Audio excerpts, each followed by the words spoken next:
Ciao a tutti e benvenuti in questo nuovo video sulla rubrica Ma che domande fai? Oggi non risponderò ad una domanda specifica, ma voglio parlare di un argomento che ho già trattato nei giorni scorsi, molto importante per tutti. Diciamo è un qualcosa che può essere utile per diventare consapevoli, che può essere utile per aiutarvi a sviluppare i vostri talenti o a uscire fuori dai conflitti.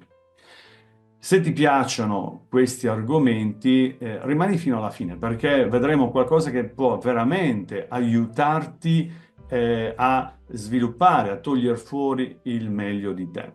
Prima però ti chiedo di mettere un like e di seguirmi per non perdere i prossimi video, sempre che ti piacciono questi argomenti. E adesso partiamo con la sigla.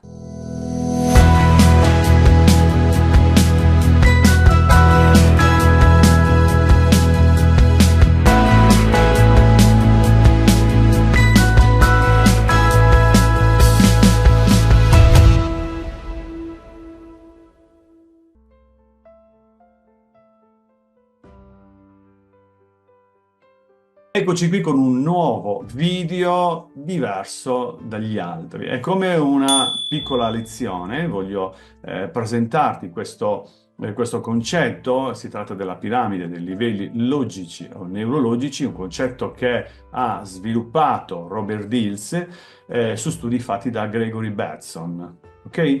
Dunque iniziamo subito, vi mostro questa slide. Ecco qui. Questa è la piramide divisa in livelli, dove troviamo la spiritualità in cima e a seguire l'identità, i valori, le convinzioni, le capacità, i comportamenti e infine l'ambiente. A sinistra vediamo quali sono le domande che ci fanno capire e ci aiutano, no, a inquadrare il livello. Dunque, chi voglio essere ci porta, per esempio, a pensare al futuro, e dunque pensando al futuro noi possiamo già incominciare a lavorare sul presente per diventare quel tipo di persona. Chi sono ti porta a capire qual è la tua identità, cosa mi guida ti porta a capire il perché fai, anzi il perché lo facciamo nelle convinzioni, ma il cosa ti porta a fare ciò che fai riguarda i valori. Il perché lo fai riguarda le convinzioni, come lo fai riguarda le capacità, quello che fai riguarda i comportamenti, dove lo fai e quando lo fai riguarda l'ambiente. Cosa dice questa piramide? Dice che i livelli superiori organizzano, influenzano e dunque condizionano i livelli sottostanti. Dunque la spiritualità avrà un impatto molto importante sull'identità, sui valori, le convinzioni, le capacità, i comportamenti e l'ambiente. Che cos'è la spiritualità? Quando si parla di spiritualità si tende a pensare subito alla fede, alla religione, ma non è soltanto una questione di fede o di religione. Si parla di spiritualità perché riguarda tutto ciò che è non materiale, ok? Riguarda dunque la tua mission, riguarda appunto chi vuoi diventare, riguarda qualcosa nel futuro e per poterti realizzare e poter capire che cosa fare oggi, domani, dopodomani, poter fare qualcosa di concreto per realizzarti, tu devi avere in mente la spiritualità, devi avere una spiritualità forte. Tutti abbiamo una spiritualità, chi più, chi meno, o meglio, chi più importante, chi meno importante, chi più consapevole di averla, chi meno consapevole, o meglio, inconsapevole di averla. Chi non ha una spiritualità ben, diciamo, concreta, ha difficoltà a mettersi degli obiettivi. Quando io chiedo nei miei corsi se qualcuno ha degli obiettivi, no? Per oggi, domani, dopodomani, per il futuro, hanno difficoltà a porsi degli obiettivi. Questo discorso sugli obiettivi è qualcosa che poi tratteremo più avanti. Hanno difficoltà, perché si ha difficoltà a porsi degli obiettivi? Perché non abbiamo una spiritualità ben definita, precisa, specifica. Senza una spiritualità ben definita, come puoi prendere delle decisioni? Come puoi porti degli obiettivi? Gli obiettivi ce li poniamo solo se sappiamo cosa vogliamo, solo se sappiamo dove vogliamo andare, se sappiamo cosa vogliamo ottenere, se abbiamo chiaro cosa vogliamo e cosa vogliamo ottenere, cosa vogliamo provare, cosa vogliamo sentire, cosa vogliamo vivere. Solo così possiamo porci degli obiettivi che sono precisi, specifici.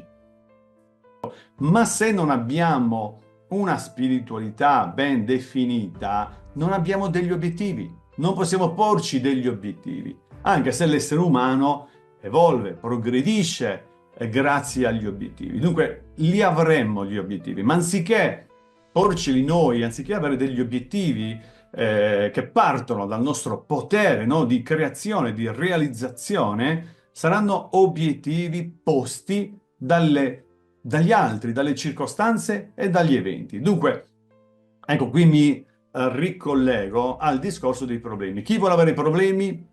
La maggior parte delle persone dice no, perché c'è qualcuno che vuole avere dei problemi?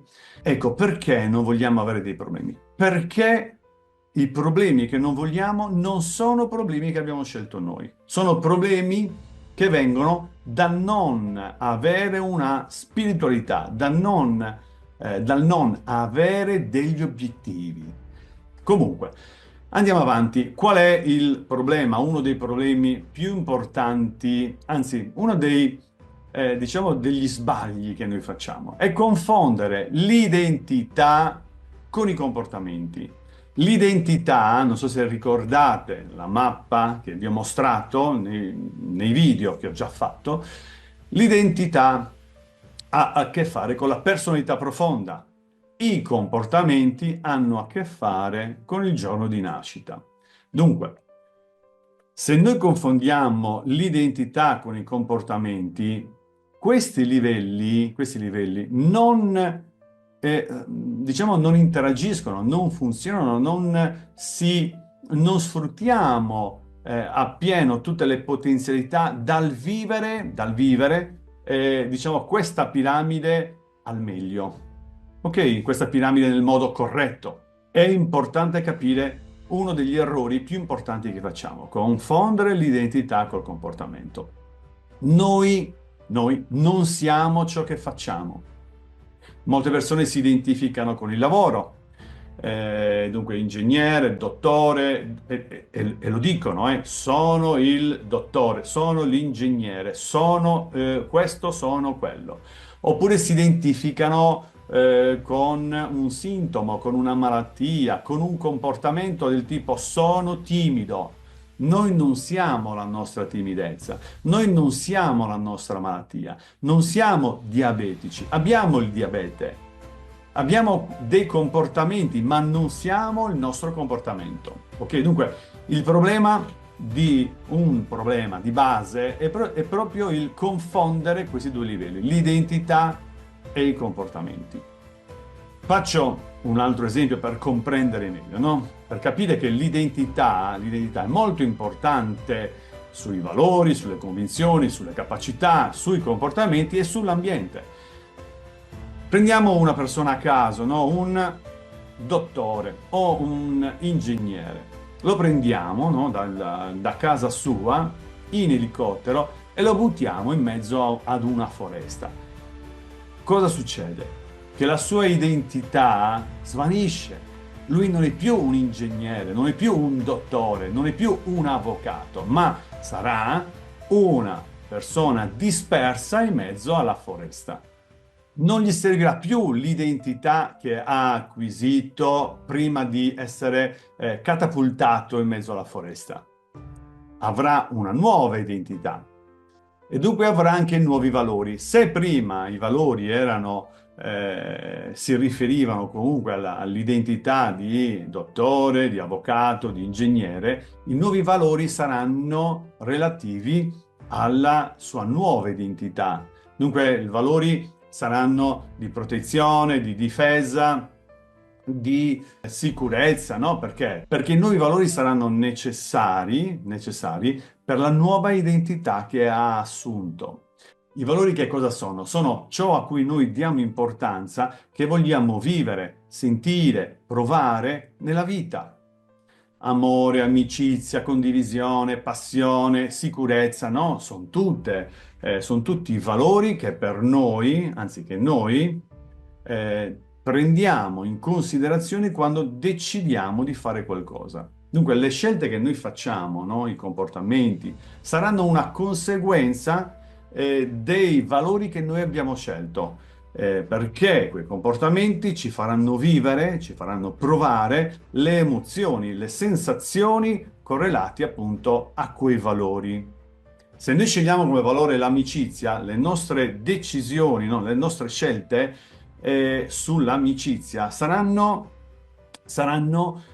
studiate, saranno valutate, saranno scelte proprio per vivere quelle sensazioni, quelle emozioni che quel valore ci farà provare. Poi abbiamo le convinzioni. Cosa sono le convinzioni? Le convinzioni sono ciò in cui crediamo.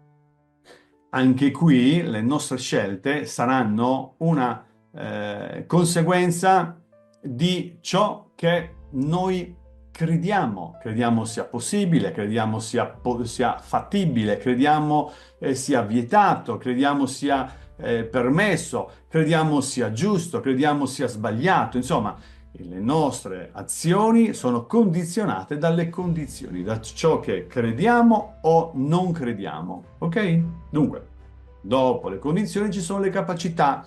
Anche le capacità sono una conseguenza delle convinzioni, dei valori e dell'identità. Noi facciamo solo ciò che crediamo sia alla nostra altezza, sia possibile, che riguardi l'identità, che riguardi i valori, che riguardi la spiritualità.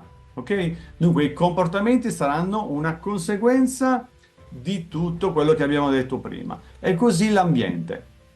Ci sono diversi modi per cambiare, no? Uno è agire a livello di spiritualità e l'altro è agire a livello di ambiente. Ma anche quando agiamo a livello di ambiente, abbiamo cambiato a livello di spiritualità, perché accettare di cambiare l'ambiente lo facciamo solo se abbiamo compreso a livello di spiritualità. Ok, dunque, se noi vogliamo fare dei cambiamenti in qualsiasi livello, dobbiamo agire sui livelli soprastanti. La maggior parte delle persone ha consapevolezza in questa parte della piramide, questa parte bassa della piramide.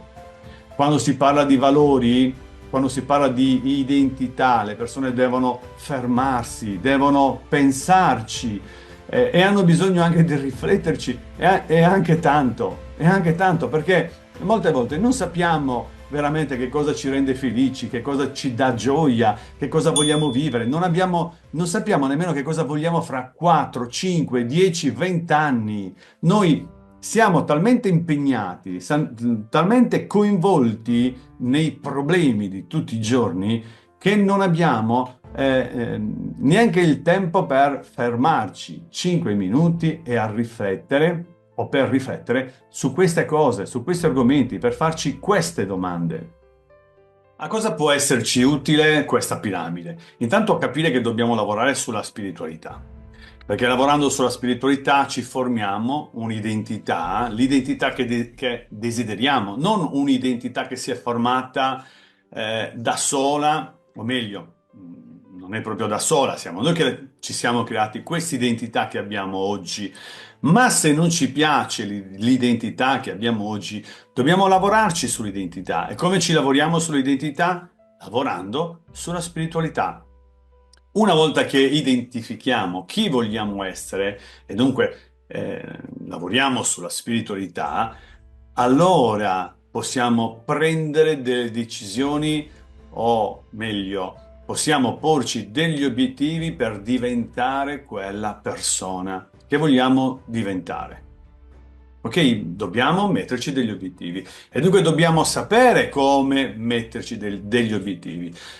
La maggior parte delle persone non ha degli obiettivi chiari, l'ho già detto in partenza, no? Non ha degli obiettivi chiari, crede di avere degli obiettivi, ma non sa come porsi questi obiettivi, non sa che per porsi un obiettivo che sia realizzabile, dobbiamo conoscere quali sono le regole, quali sono i criteri, quali sono le caratteristiche che possono garantirci di raggiungere quell'obiettivo, di ottenere quell'obiettivo. Ok? Dunque, per poter fare questo dobbiamo riflettere. Riflettere facendoci le domande giuste. Questo lo possiamo fare anche guardando la nostra mappa. Se prendiamo la mappa, dando uno sguardo alle varie aree, no? Ai vari numeri e le posizioni appunto sulla mappa, noi possiamo iniziare a capire. Poi naturalmente per poter capire profondamente che cosa fare, quali azioni, quali comportamenti, quali abitudini noi vogliamo avere per diventare quel tipo di persona o quale strada seguire per diventare quel tipo di persona o addirittura se vogliamo lavorare sulla spiritualità, noi dobbiamo dare uno sguardo a tutti i numeri, capire quali sono i potenziali talenti, quali sono i possibili conflitti dentro ogni numero che abbiamo qui sulla mappa.